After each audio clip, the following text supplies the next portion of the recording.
Polio ಲಸಿಕೆ ಹಾಕಿಸಿ ನಿಮ್ಮ ಭವಿಷ್ಯದ ಮಗುವನ್ನ ರಕ್ಷಿಸುವ ಮೂಲಕ ಗೆಲುವು ಸಾಧಿಸಿ. ಶಾಸಕರಾದ ಜಿಎಸ್ ಪಾಟೀಲ್ ಹೇಳಿಕೆ. ಡಿಸೆಂಬರ್ 21ರಿಂದ ನಡೆಯುವ ರಾಷ್ಟ್ರೀಯ ಪಲ್ಸ್ ಪೋಲಿಯೋ ಕಾರ್ಯಕ್ರಮದಲ್ಲಿ ಹುಟ್ಟಿನಿಂದ 5 ವರ್ಷದ ಒಳಗಿನ ಎಲ್ಲ ಮಕ್ಕಳಿಗೂ ಪಲ್ಸ್ ಪೋಲಿಯೋ ಲಸಿಕೆ ಹಾಕಿಸುವುದರ ಮೂಲಕ ಪೋಲಿಯೋ ರೋಗ ತಡೆಗಟ್ಟುವಲ್ಲಿ ಮುಂದುವರಿಸೋಣ ಎಂದು ರೋಣ ಮತಕ್ಷೇತ್ರದ ಶಾಸಕರಾದ ಸನ್ಮಾನ್ಯ ಶ್ರೀ ಜಿಎಸ್ ಪಾಟೀಲ್ ಹೇಳಿದ್ದಾರೆ. ಅವರು ರೋಣ ನಗರದಲ್ಲಿ ಜಿಲ್ಲಾ ಆರೋಗ್ಯ ಮತ್ತು ಕುಟುಂಬ ಕಲ್ಯಾಣ ಅಧಿಕಾರಿಗಳ ಕಾರ್ಯಾಲಯ, ಜಿಲ್ಲಾ ಸಂತಾನೋತ್ಪತ್ತಿ ಮತ್ತು ಮಕ್ಕಳ ಆರೋಗ್ಯ ವಿಭಾಗ, ಜಿಲ್ಲಾ ಮಾಹಿತಿ ಶಿಕ್ಷಣ ಸಂವಹನ ವಿಭಾಗ, ಗದಗ ತಾಲೂಕು ಆರೋಗ್ಯ ಅಧಿಕಾರಿಗಳ ಕಾರ್ಯಾಲಯ, ರೋಣ ಇವರುಗಳ ಸಂಯುಕ್ತ ಆಶ್ರಯದಲ್ಲಿ ಹುಡೇದ ಲಕ್ಷ್ಮೀ ದೇವಸ್ಥಾನದಲ್ಲಿ ಜರುಗಿದ ರಾಷ್ಟ್ರೀಯ ಪಲ್ಸ್ ಪೋಲಿಯೋ ಕಾರ್ಯಕ್ರಮ ಉದ್ಘಾಟಿಸಿ ಮಾತನಾಡಿದರು. ಆರೋಗ್ಯ ಇಲಾಖೆಯಿಂದ ಮಕ್ಕಳಿಗೆ ಸುಮಾರು 12 ಮಾರಕ ರೋಗಗಳನ್ನು ತಡೆಗಟ್ಟುವಲ್ಲಿ ಆರೋಗ್ಯ ಇಲಾಖೆಯಿಂದ ಸಾರ್ವತ್ರಿಕ ಲಸಿಕಾ ಕಾರ್ಯಕ್ರಮ ಮಾಡ್ತಾ ಇದ್ದು, ಶಿಶು ಮರಣ ತಡೆಗಟ್ಟುವಲ್ಲಿ ಲಸಿಕಾ ಕಾರಣ ಮಹತ್ವ ಪಾತ್ರ ವಹಿಸುತ್ತಿದ್ದು, ಈಗಾಗಲೇ ಪೋಲಿಯೋ ಮುಕ್ತಗೊಂಡಿರುವ ಭಾರತ ದೇಶದಲ್ಲಿ ಪೋಲಿಯೋ ರೋಗದ ವಿರುದ್ಧ ಗೆಲುವು ಸಾಧಿಸಿದ್ದು, ಈ ಗೆಲುವನ್ನು ಮುಂದುವರಿಸೋಣ ಎಂದು ಅವರು ಹೇಳಿದ್ದಾರೆ.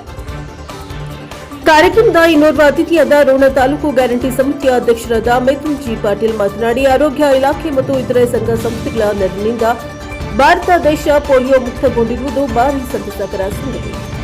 ಈ ವರ್ಷದ ಡಿಸೆಂಬರ್ 21ರ ಪಲ್ಸ್ ಪೋಲಿಯೋ ಕಾರ್ಯಕ್ರಮವನ್ನು ಎಲ್ಲರೂ ಒಗ್ಗೂಡಿ ಯಶಸ್ವಿಗೊಳಿಸೋಣ ಎಂದು ಹೇಳಿದ್ದಾರೆ.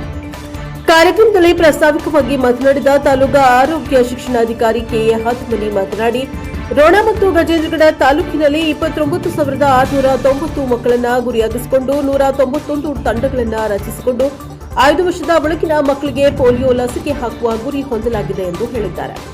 ಈ ಸಂದರ್ಭದಲ್ಲಿ ಪ್ರಭಾರಿ ತಾಲೂಕಾ ಆರೋಗ್ಯ ಅಧಿಕಾರಿಗಳಾದ ಡಾಕ್ಟರ್ ಅರವಿಂದ್ ಕಂಬಳಿ, ಪ್ರಾಥಮಿಕ ಆರೋಗ್ಯ ಕೇಂದ್ರ ಅಬ್ಬಿಗೇರಿಯ ಆಡಳಿತ ವೈದ್ಯಾಧಿಕಾರಿಗಳಾದ ಡಾಕ್ಟರ್ ನಿರ್ಮಲಾ ನಾಶಿಪುಡಿ, ಆರೋಗ್ಯ ರಕ್ಷಾ ಸಮಿತಿಯ ಸದಸ್ಯರಾದ ಯಲ್ಲಪ್ಪ ಕಿರೇಸೂರ್, ಗಣ್ಯರಾದ ಸಂಜಯ್ ದೊಡ್ಮನಿ, ಸಂಜಯ್ ರಡ್ಡರ್, ಲಿಂಗನಗೌಡ ಲಕ್ಕನಗೌಡರ್, ಆರ್ವಿಎಸ್ಕೆ ವೈದ್ಯಾಧಿಕಾರಿಗಳಾದ doctor Raghu Hosur, doctor Sunil Sarangabhata, doctor Danamma Hulakunda, doctor Shweta Hosalli, doctor Prema Babannavar, ವೈದ್ಯಾಧಿಕಾರಿಗಳಾದ doctor Mahesh Hoskari, doctor Nagaraj Sattigere, clinic ವೈದ್ಯಾಧಿಕಾರಿಗಳು, ಆರೋಗ್ಯ ಇಲಾಖೆಯ ಬಿಆರ್ ಮಂಡೇರಿ, ಬಿಆರ್ ಪಾಟೀಲ್, ರಹಿಮಾ ಅತ್ತಾರ್, ಆರೋಗ್ಯ ಇಲಾಖೆಯ ಸಿಬ್ಬಂದಿಯ ವರ್ಗದವರು ಮತ್ತು ಇನ್ನೂ ಅನೇಕರು ಈ ಸಂದರ್ಭದಲ್ಲಿ ಉಪಸ್ಥಿತರಿದ್ದರು.